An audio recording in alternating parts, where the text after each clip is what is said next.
of Davao City's 3rd Congressional District is made up of mountains and hills. This rural landscape is the site of many hiking trails where Davaoeños try to conquer.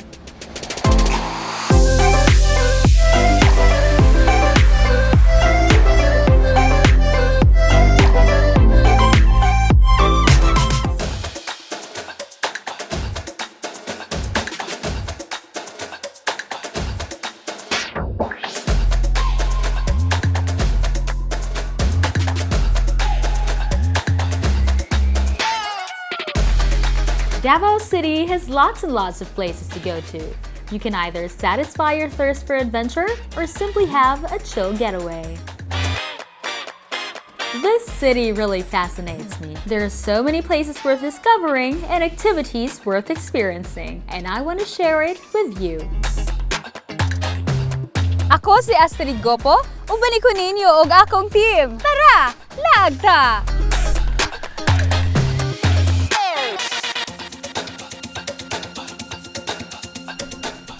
At 244,000 hectares, Davao City is one of the largest cities in the world in terms of land area. And there are so many spots to explore in this city. And one of them is hiking. Davao City is blessed with mountain trails that take you to so many scenic spots.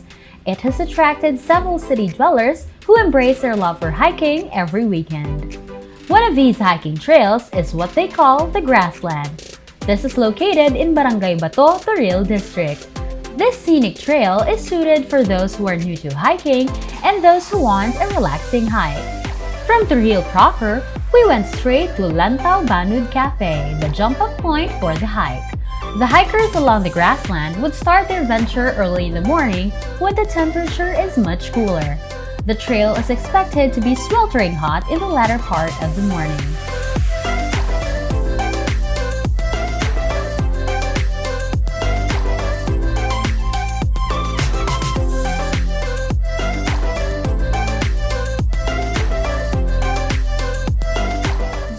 For today's hike is Mr. Patrick Uy. He is a corporate consultant and an avid hiker.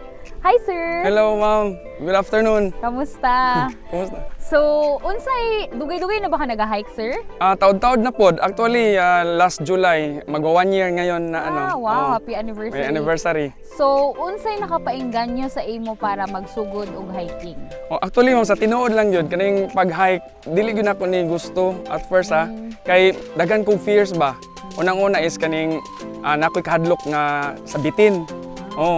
Kay kung mag-hike mong ka, delikado mo kung yung mga lasang, di ba? Kuha nang napakantag bitin. So ginan ako ang asawa nga, ayaw pag apila-apila ng hike, delikado kay na. So prejudice ko at first. And then ikaduha, napoy fear of heights. Kay kasi siyempre kung mukat ka pa sa bukid, na pangpang, na bangin. But eventually, nakoy istorya mo nga nagsakay kog sakyan na nakita na ko Mount Apo ba ang beauty sa Mount Apo. Pati kanindot. Iko nganong kaya man sa uban mukat og Mount Apo, niya ako dili. So nag-decide ko nga mo try ko. So sir, unsay tawag aning trail nga atong magian karon? Kani atong trail karon mo ning ginatawag nga Viper's Trail. So this is just for beginners. So actually kauban ako kung anak karon, bisag aduna tay kuyo nga senior citizen, pwede ta moadto dito. Moabot ra tay mga 45 to 1 hour nga kuan nga bay. Nindot ni siya nga trail, ma'am. Pwede ka nindot og view. Sige sir, tara! Tara, let's go!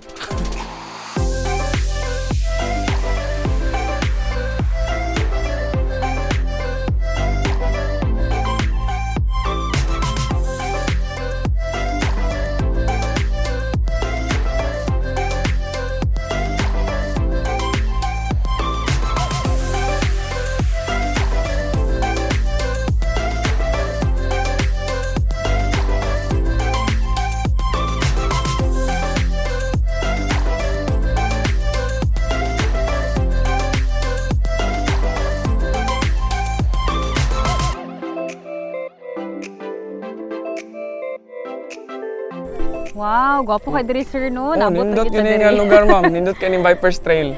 So, unsay mahatag nimo nga tips sir para sa mga beginners Oh, Like kaning me. mosulod sa hiking. Oo. Oh, actually ma'am, kaning sa hiking yun is dapat mo invest gyud sa sapatos. Mo gyud pinaka first kay hiking shoes yun importante kay prone mo gyud sa injury. Oo. So kung nindot itong sapatos nga kuan dili ta basta-basta ma-injured ana. Nga ikaduha kaning sa kuan kinahanglan ta magdala og mga first aid kit na natambal kay siyempre kung nata sa mapaakan tag insekto so pwede natay antihistamine or mga patambas LBM. Kana lang mo lang na siya ang mga ikinahanglan ko ma'am. Okay. So salamat kay Sir ha, kay giubanan ko nimo karon nga hiking. Welcome ma'am, welcome. Enjoy kay ko. welcome. Salamat sa tip. Welcome po. So, hinaot sa sunod na po na nabutay hiking. Sige po. Okay. Salamat, sir.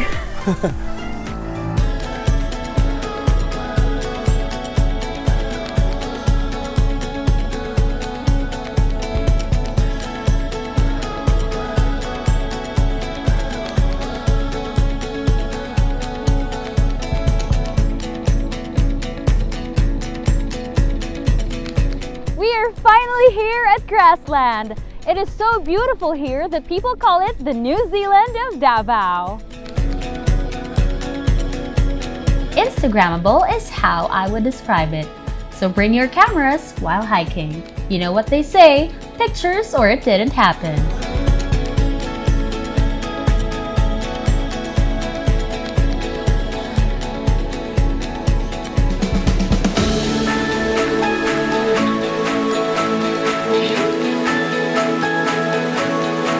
I would have wanted to go to the Viper's Peak, but since I started my hike late, mubalik na lang po.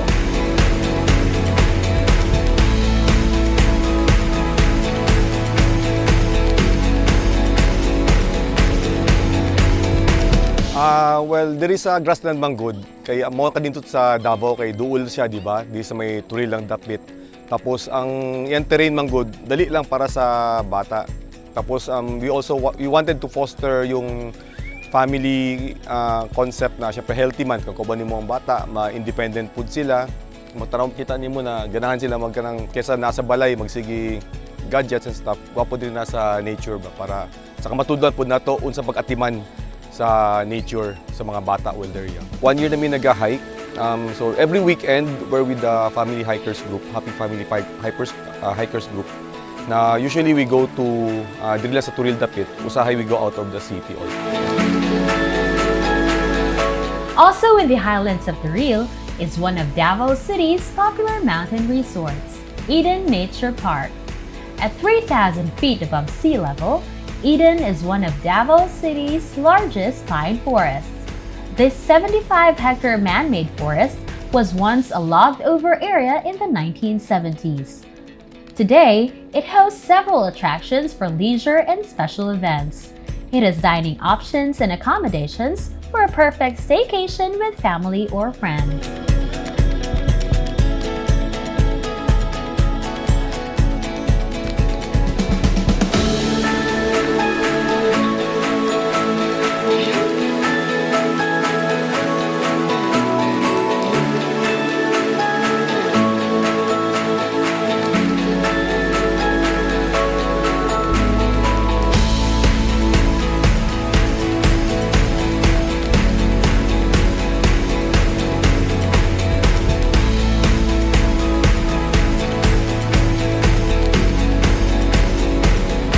I am finishing our climb here with some sikwate at Lantaw Banud Cafe. Nindot gyud kayo ang Davao. It's not only a city with high-rise buildings, it also has mountains and hills which is perfect for hiking.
city through biking.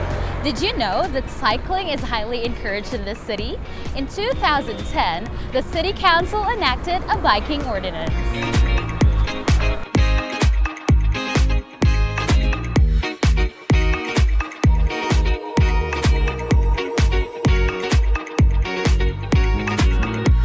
The bicycle ordinance was authored by the late Councilor Leo Avila. Among the provisions of the ordinance is the inclusion of a bicycle lane that will connect several destinations across the city. The city government, alongside the Department of Transportation and Department of Public Works and Highways, established and completed a 54.7-kilometer Metro Davao bike lane network.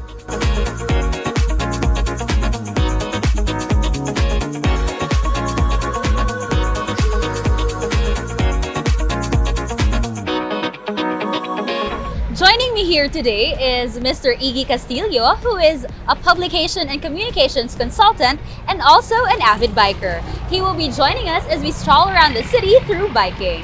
Hi, Sir Iggy. Hello, Astrid. So, can you tell us the importance of a bike lane for cyclists like you? Okay. Bike lanes provide a safe space for cyclists. It differentiates, no, yung the bikers don't have to use the same road as the motorized vehicles and the pedestrians. So everybody has their own place. So because of that, somehow nagiging mas safe ang bikers, and it's been proven even in other countries. Especially if, like what we have here in Rojas, there are physical barriers that really protect the riders. So we're very fortunate to have that in Davao City, right? Yes. So I heard, sir, that you have a consultancy project involving a downtown heritage bike tour. Can you tell us more about that project? Yeah, actually, I have several tours. Here, some of them are heritage tours. No, I have two Japanese historical tours. One's in Turil, the other one is Mintal and Kalinan. So medyo mas mahirap siya. And then we have the public art appreciation tour. These are all bike tours. And then we have the ever dynamic food tours. Depende sa gutom mo at type mo kainin.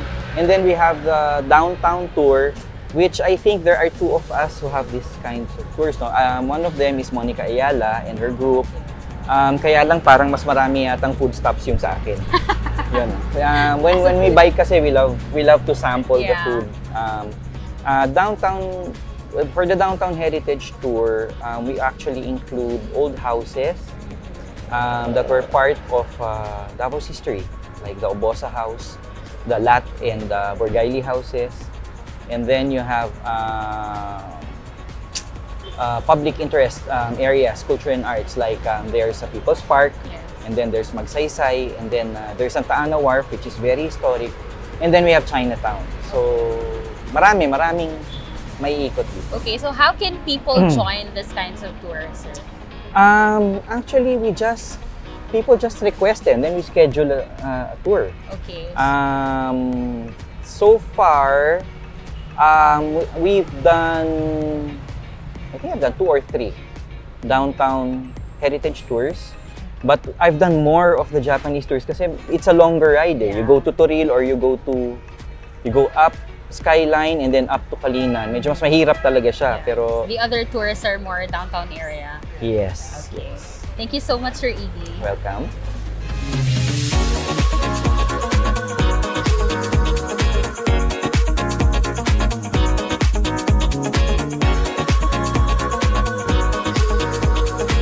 For a short route, we visited several of Davao City's landmarks around the downtown area.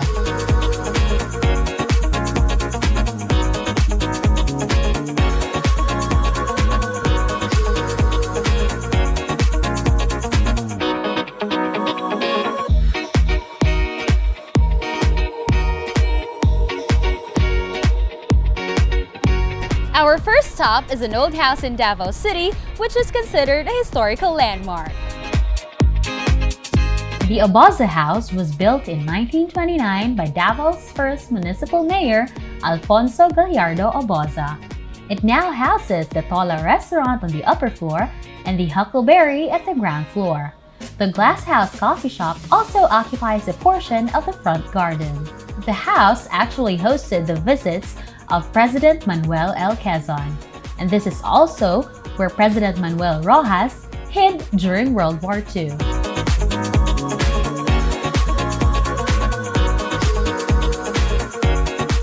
This place was once the PTA Sports Complex. It hosted sporting competitions like track and field events. The city government converted this 4-hectare sports facility into a park in 2007. During that time, the city government held a contest for the park's name. Mr. Romeo Sardon, a retired seaman, submitted his entry. The name he suggested?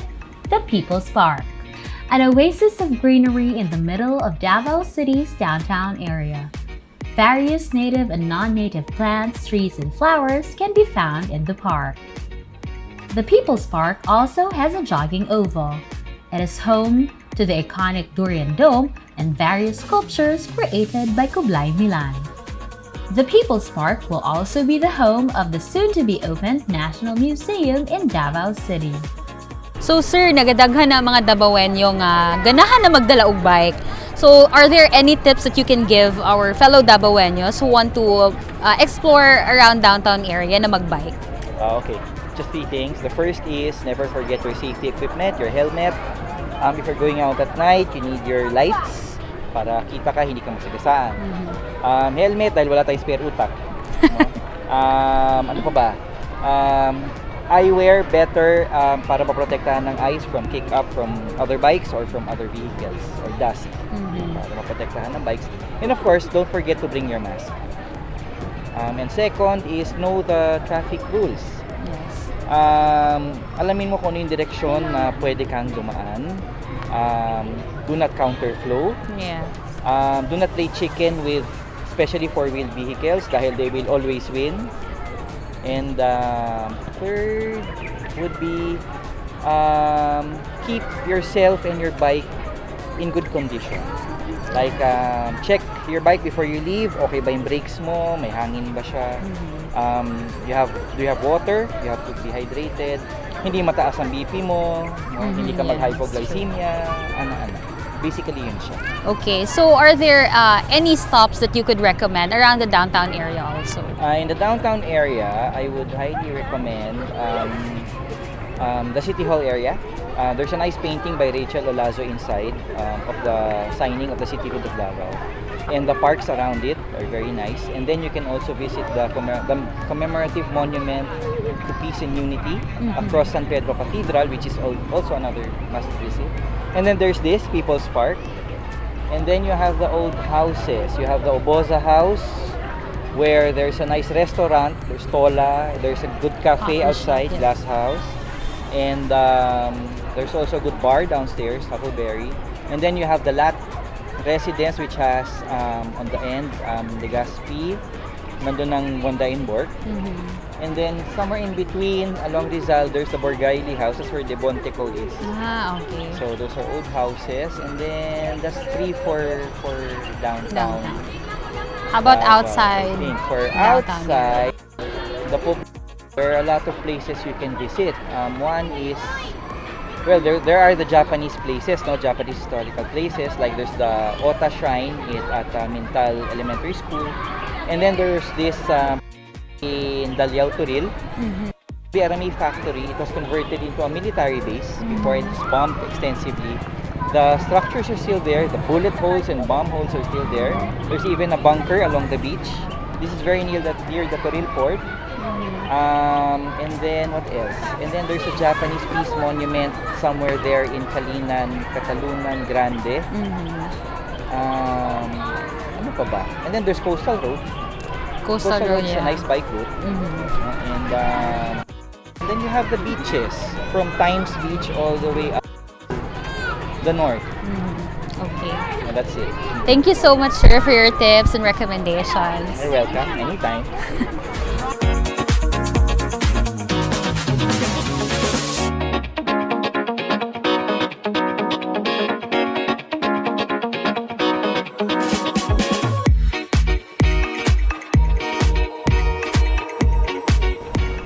Importante kaayo ang parks. Sa panahon ng climate crisis, ang parks ang makakatulong sa atin para i-manage ang urban heat. Pangalawa, sa panahon especially ng pandemic, mental wellness ang nabibigay sa atin ng parks.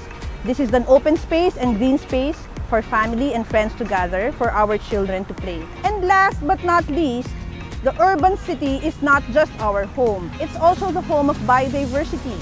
So kapag may parks, may mga puno. Pag may mga puno, may habitat ang mga ibon. So when we say life is here in Davao City, it means life is here for all. Davao City has various parks spread across its urban area.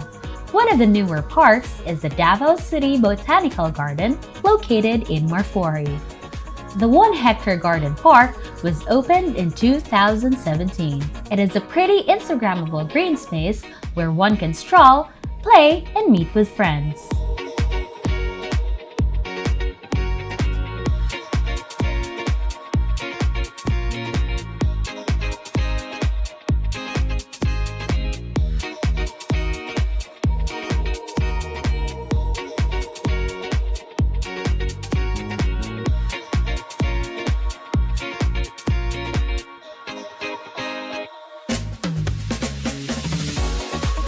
For today's Laag, we were able to pass by several Davaoeño coffee shops. We finally decided to make a pit stop at this quaint little coffee shop located along San Pedro Street.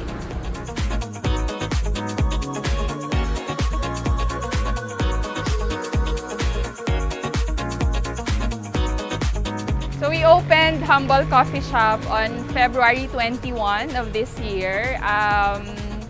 Few days from now, we will be on our 6th month. Our intention when we opened this coffee shop was to serve the community in San Pedro, particularly the offices and the banks. Right now, our regular customers are coming from the Sanggunian, the local banks, and the community in Boulevard area. This is actually a doorway to our house upstairs.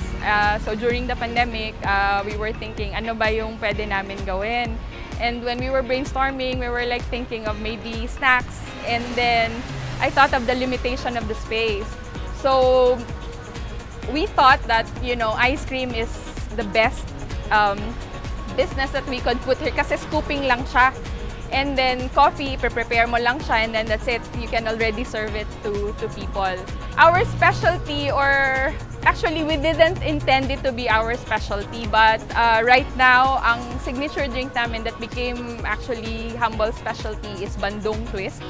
Bandung is a rose milk drink which originated from Singapore. It was invented by the Malaysian, but Bandung actually is a city in Indonesia. When my husband and I were still living in Singapore, I love to drink Bandung. And I thought that, when we had this beverage shop, it's the perfect opportunity to have access to it for myself. So ginawa ko yung Bandung, but I made it healthier. I put a twist into it to make the drink a lot healthier, and people actually liked it. And originally, Bandung is not prepared with coffee.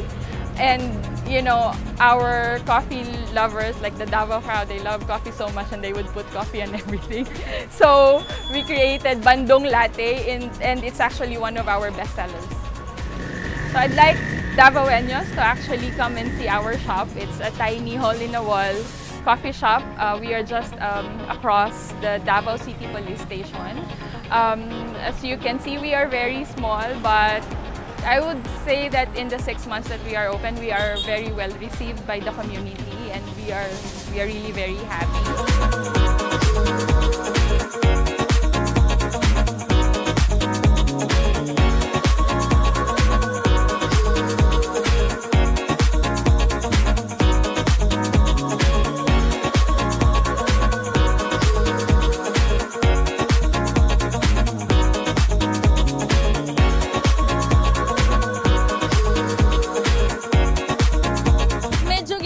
Yung ko aning laaga.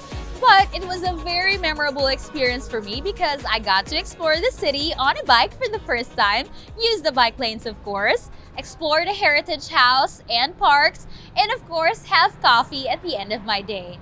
Truly, there are so many ways to explore Davao City. Ako si Attorney Astrid Gopo. Till next time, umanin na po ninyo sa akong Laag sa Davao.